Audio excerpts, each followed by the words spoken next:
যে শুধু নিজের স্বার্থটাই দেখবে তারা নাকি ভালোবাসতে পারে না। কিন্তু বন্ধু, ভালো মানুষেও খারাপ ব্যবহার করে, ভালো মানুষও আপনাকে ছেড়ে যাবে। কে আপনাকে প্রকৃত ভালোবাসে আর কে আপনার সাথে ছলনা করবে, এটা আপনি বুঝবেন কিভাবে? আমরা প্রথমে যখন রিলেশনশিপে আসি তখন আমরা দুজন দুজনকে চেনার চেষ্টা করি, দুজনকে জানি, ভালো করে বুঝি। তারপরে আমরা যখন ক্লোজ ভাবে দুজন দুজনের উপর ডিপেন্ড হয়ে যাই, তখনও কিন্তু বুঝতে পারি না কোনটা ফেক আর কোনটা ট্রু। শুধু খারাপ মানুষেরা খারাপ ব্যবহার করে না বন্ধু, ভালো মানুষেরাও খারাপ ব্যবহার করে। সিচুয়েশন যখন আসবে ঠিক আপনি বুঝতে পেরে যাবেন যে আপনার সব থেকে কাছের মানুষটা, সব থেকে বিশ্বাসযোগ্য মানুষটাও আপনার সাথে খারাপ ব্যবহার করছে। যতদিন আপনি একটা মানুষকে সময় দিচ্ছেন, সেই সময়টা যাতে মধুর হয়ে থাকে তার জন্য চেষ্টা করুন। রিলেশনশিপে ঝগড়া, তর্ক বিতর্ক এইগুলো লেগেই থাকে, এগুলোর কোনোদিন শেষ হয় না। আর এইগুলোকে ওভারকাম করে যে মানুষগুলো আমাদের সাথে সারা জীবন থাকতে পারে, তারাই প্রকৃতপক্ষে ভালোবাসার মানুষ, তারাই আমাদেরকে প্রকৃতপক্ষে ভালোবাসে। একটা ছোট্ট ভুলে, একটা ছোট্ট কারণে কেউ যদি আপনাকে ছেড়ে চলে যায়, সে একটা টাইমে আপনার সব থেকে ভালোবাসার মানুষ ছিল, সেই ছোট্ট ভুলগুলো সে মানতে চাইলো না, সে একটা অন্যরকম রিয়েলাইজ করলো, সেই ভালোবাসার মানুষ আপনার কাছ থেকে কিন্তু চলে যাবে। সুতরাং ভালো মানুষেরাও খারাপ ব্যবহার করে, সিচুয়েশনের উপর ডিপেন্ড করে।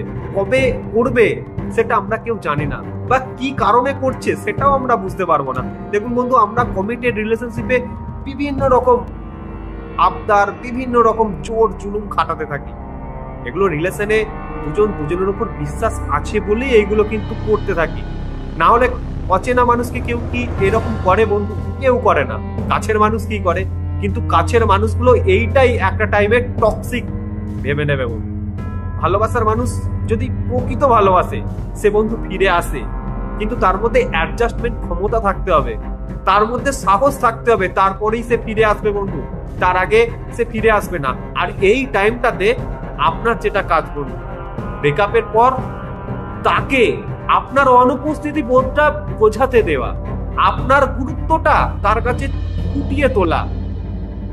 এর জন্য নো কন্ট্যাক্ট রুলস এটাই সব থেকে বেস্ট বন্ধু। যখন কেউ আপনার সাথে থাকতে চাইছে না, আপনি তার কাছ থেকে একদম সরে চলে আসুন। কে আপনাকে প্রকৃত ভালোবাসে আর কে আপনার সাথে অভিনয় করতে এসেছে, এটা বোঝা খুব কষ্টের বন্ধু, এটা সহজে বোঝা যায় না। আপনি অনেক রকম প্র্যাকটিস হয়তো জেনে রেখেছেন যে যে মানুষটা সবসময় আমার আমার করবে, সেই মানুষটা একটা টাইম ছেড়ে চলে যাবে। যে শুধু নিজের স্বার্থটাই দেখবে, তারা নাকি ভালোবাসতে পারে না। কিন্তু বন্ধু, ভালো মানুষেও খারাপ ব্যবহার করে, ভালো মানুষও আপনাকে ছেড়ে যাবে। কে ছেড়ে যাবে সেটা কেউ বলতে পারবে না, সেটা টাইম আর সিচুয়েশনের উপর ডিপেন্ড করছে বন্ধু। আপনি কি রকম ভাবে এই টাইমটাতে সেই ভালোবাসার মানুষের সাথে কতটা সুন্দর রোমান্টিক সিচুয়েশন তৈরি করতে পারছেন, কতটা সুন্দর নিজের একটা সুন্দর ইমেজ তার কাছে ফুটিয়ে রাখতে পারছেন, যাতে সে আপনাকে মিস করে, আপনার অনুপস্থিতিটা বুঝতে পারে। যদি আপনি রিলেশনে এরকম কোনো স্মৃতি বা এরকম কোনো মুভমেন্ট তৈরি করতে পারেননি, তাতেও চাপ নেবেন না বন্ধু। সে ছেড়ে চলে গেছে, থাকতে চাইছে না, এই সময় আপনার কাজ আপনার অনুপস্থিতিটা তাকে বোঝানো। ভালোবাসাটা আমরা সবাই একটু আবেগ দিয়েই করি, আর সেই মানুষটাকে ফিরিয়ে আনতেও যাই আবেগ দিয়ে। আবেগ দিয়ে কিচ্ছু হয় না বন্ধু। আবেগ দিয়ে ভালোবেসেছেন, ভালোবাসাটা কিন্তু সাকসেস পায়নি। আবেগ দিয়ে তাকে ফেরানোর চেষ্টা করছেন, সেটাও সাকসেস পাবেন না।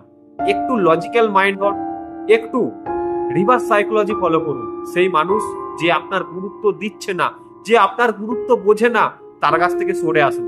আর সব থেকে ইম্পর্টেন্ট কথা কি জানেন বন্ধু, যে ছেড়ে চলে যেতে চাইছে তাকে চলে যেতে দেবেন, তাকে আটকে রাখবেন না। আর যে আপনাকে ভালোবেসে থাকবে, সে যে কোনো প্রতিকূল পরিবেশে আপনার সাথেই থাকবে, আপনাকে সবসময় সঙ্গ দেবে, কোনোদিন ছেড়ে যাবে না।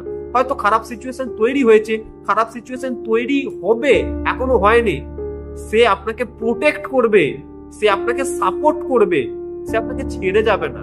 আমরা শুধু খারাপ মানুষের কাছে ঠকি না, আমরা ভালো মানুষের কাছেও ঠকি, সিচুয়েশন আর সময়ের জন্য। সিচুয়েশন আর সময় আমাদেরকে চিনিয়ে দেবে কে ভালো মানুষ, কে খারাপ মানুষ।